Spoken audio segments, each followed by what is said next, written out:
Oops.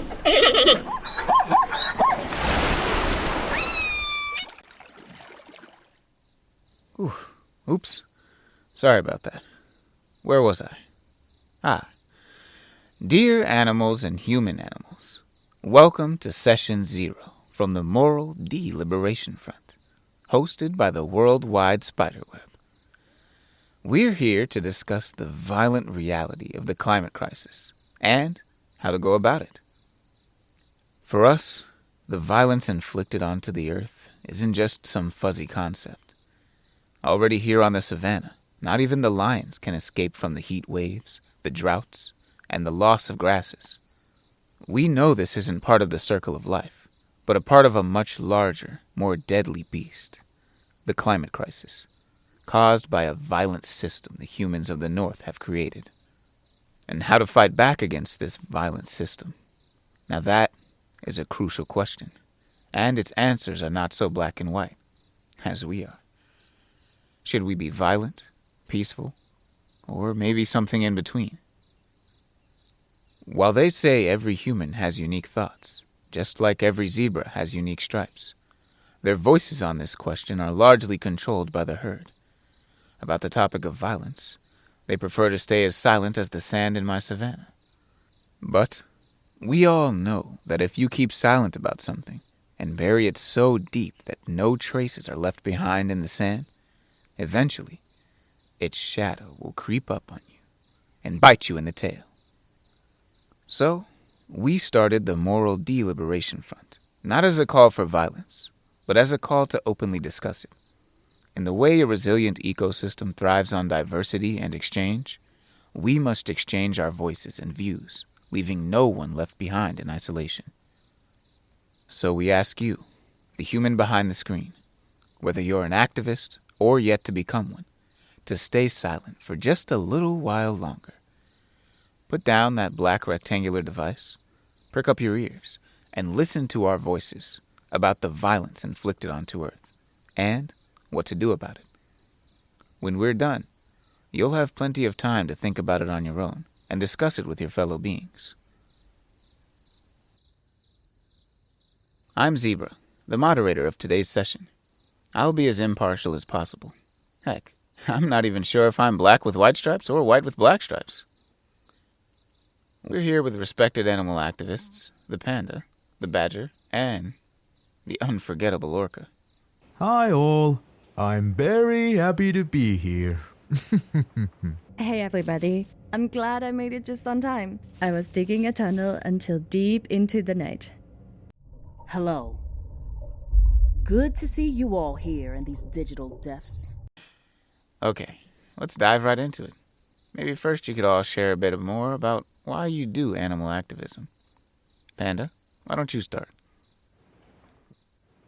Well, I've been part of the WWF Rangers since I was a little cub. I was worried about the endangered species and my forest being cut down. And here I could share my worry with others. For sure, the situation is too serious to sit in the forest and munch on my bamboo. Some animals really have to shake the trees to achieve change. All right, that's very nice of you. And what triggers your activism, Orca? And here, in my pod, there's only 75 of us left. The humans are taking away our fish. They are disrupting our communication with their rumbling mechanical sounds, and they are polluting our waters. They are starving us, they are silencing us, and it's killing us. My own sister died of malnutrition just 2 hours after she was born. By eating all our fish, the humans killed her, you know. So whatever I do it for her. For the life she didn't have. Man, I'm sorry for your loss, Orca. In the last heat wave, I lost a friend too. No water fell out of the sky for weeks. Tragic. And, what about you, Badger? For me, my activism, it's common sense. With the climate crisis, the longer we wait, the worse it's gonna get. The difference we can make now between 1 degree or 2.5 degrees or even 4 degrees rise of temperature is a big difference. So instead of sitting in a dark hole being miserable all day, it's my duty to contribute what I can. Yes. And so I'm hearing a lot of reasons for action. So, tell us, what kind of activism do you all do? Especially in your situation, Orca. I'm curious to find out. After my sister was killed, I just had to do something. I joined my faraway cousins. They are attacking these wobbly, floating objects on top of the sea. The fancy ones, with the rich white humans on it. We go for the rudder. It's a strange tale they used to steer. But if their boats sink or they fall in the water, that's not my problem. Let them feel how the forces of the sea wash away their luxury. Wow. I would never sink boats. What I do is much more friendly. I do animal disobedience. It's a form of satyagraha, which is a devotion to the truth. And my truth is that we can live in a peaceful world, where all beings live in harmony. So, instead of hiding in my forest, I go to many protests, like marches or blockades. We come in peace with as many beings as we can, shining with love and joy and care. This way, the humans will believe in our peaceful world too. Well, thank you. So, on one stripe we have you, Orca, sinking boats with rich humans on it. And on the other stripe we have you, Panda, choosing to protest peacefully. So, Badger, what do you do exactly? Well, I started out sabotaging train tracks, on which these long machines that look like snakes carry the fossil fuels. Now, I'm also sabotaging other infrastructure, like pipelines or machinery, and I like to bite the tires of big, heavy cars. It's simple. All these things blow dirty smoke into the air.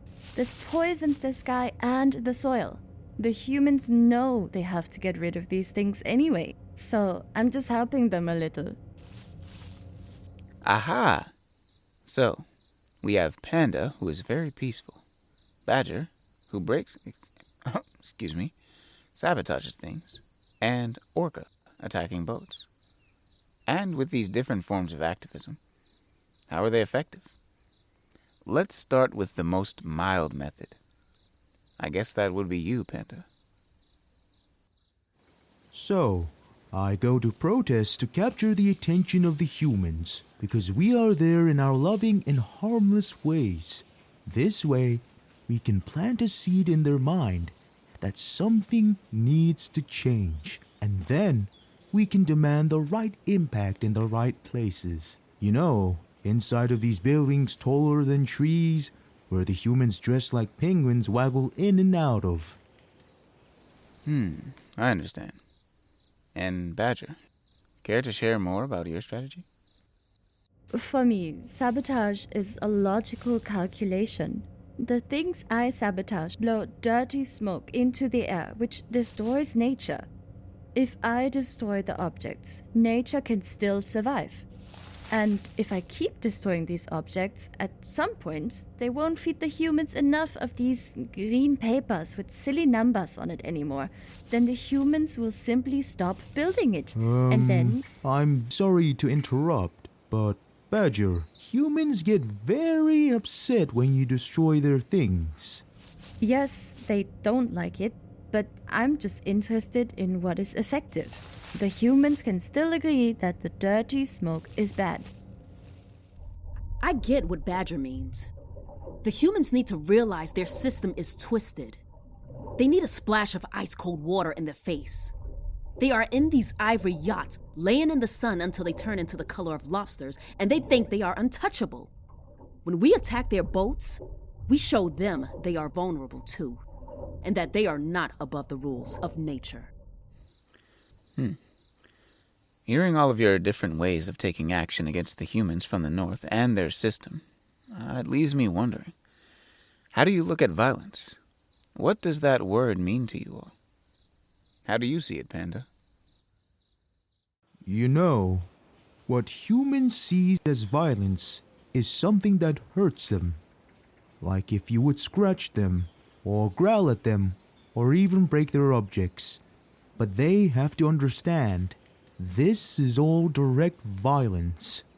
Then there is indirect violence, like the way the humans leave a shiny glass in the forest, which slowly catches the sun, starts burning and sets the whole forest on fire. Or the way some humans take more from nature than they need, leaving the rest of us, including humans living in the south, hungry and homeless. Yes, that's a good point. Those humans from the north. They're worse than an elephant in a porcelain shop. Orca, what's your take on this? Everyone has to face the death of how much violence the humans are inflicting upon the earth and the ocean. It's not just the dirty smoke. It's also the killing of all the fish, the dumping of useless objects that never rot, the black stains that choke everything, and the vanishing of hundreds of thousands of species. The humans are destroying our entire home. Nothing can be more violent than that.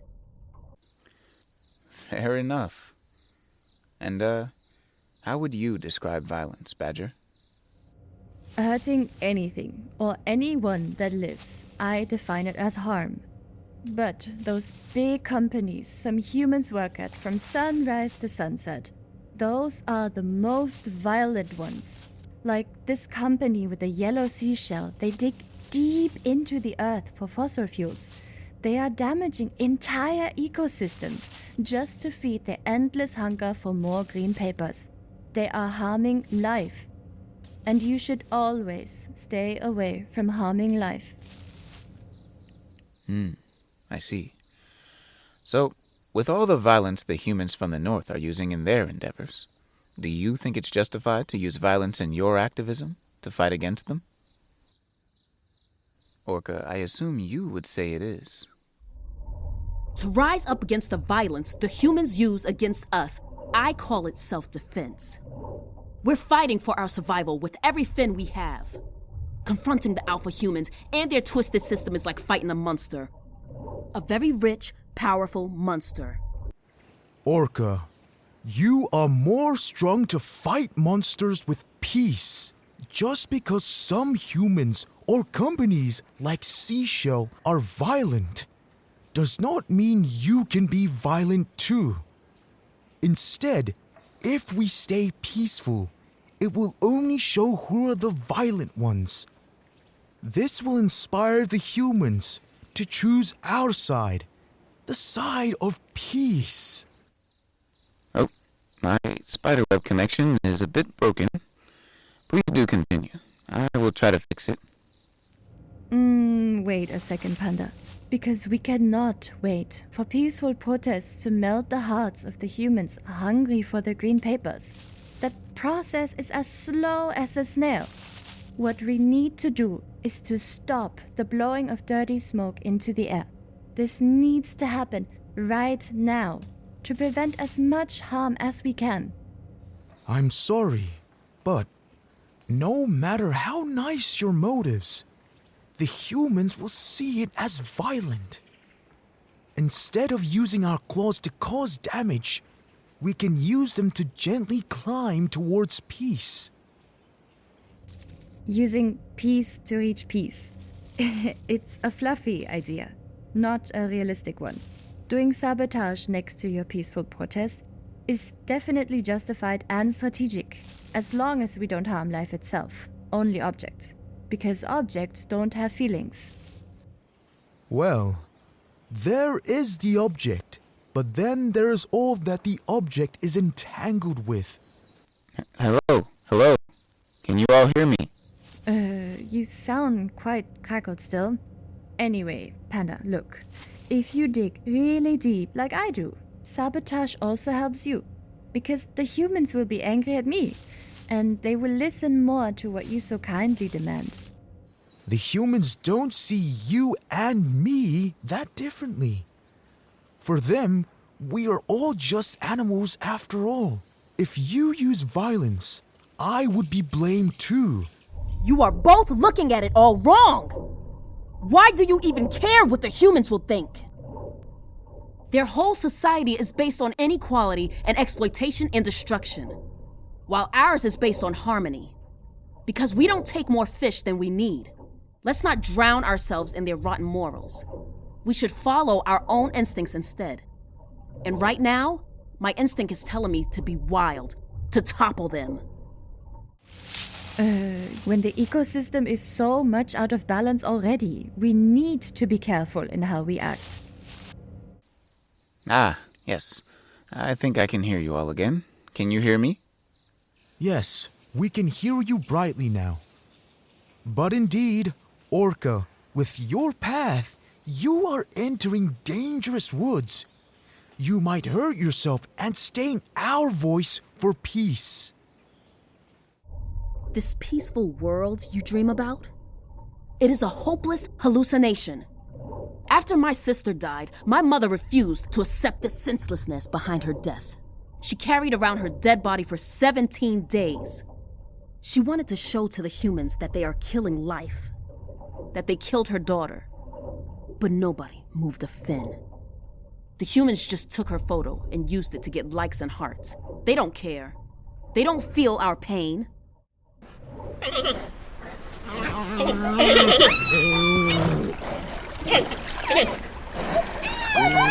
Order! Order!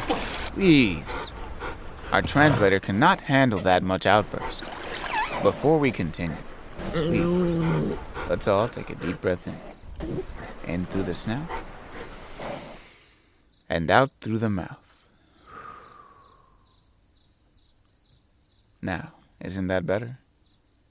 Please, let's continue. Orca, I truly understand you are angry. It's just that, don't you think that somewhere deep down, all that anger is just sadness? Sadness from what the humans have done to your sister and your family. Sadness? Sadness? What are you talking about? Those feelings that you're talking about. The anger, the senselessness, the sadness, the pain. You know, a wise elephant once told me, it's actually called grief. After the heat wave, when my beloved friend died, it caught me. It's a thing with thorns and with spikes. And once it's found you, it stings you deep into your heart. Yes, this feeling. It hunts you in ways nothing else can. So I dug a deep hole and buried all my feelings there. It's really not strategic to follow them. What helps me is to focus on all the warm feelings, like trusting most humans are good, and believing that if we are patient and follow our peaceful nature, we can make a change. So, I made a place for hope to nestle in my heart and make itself feel at home. Hope? It's something for the privileged. I've lost all my hope when I saw the body of my sister sink into the bottom of the ocean.